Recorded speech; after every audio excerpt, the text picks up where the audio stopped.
The Sheridan Generals and the Riverview Black Bears battle not only each other, but also the weather, as both teams would have to deal with a wet field as well as strong winds. The Generals would strike early with a 65-yard run from 23 Luke Link, putting the Generals up 7. Sheridan would expand their lead with a 38-yard field goal. The Black Bears would turn over on downs, and the Generals would find the end zone again. Riverview was never able to get the engine started, as a bad snap would give the Generals the ball in the red zone. This would put the Generals up 21-0.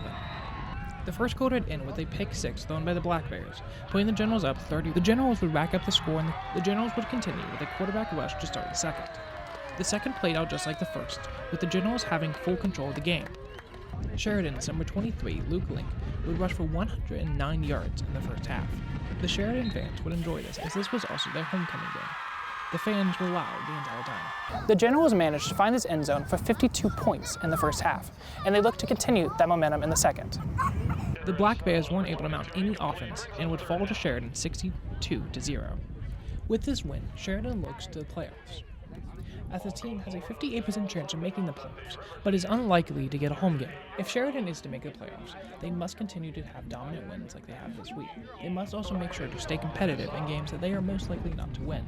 Sheridan looks to win out for the rest of the season, although they have a tough matchup coming up soon when they face Tri-Valley, a team that has so far been undefeated. However, if they manage to win out every game besides Tri-Valley, the odds of them making the playoffs are high. I'm Thomas Billington, reporting for Gridiron Glory.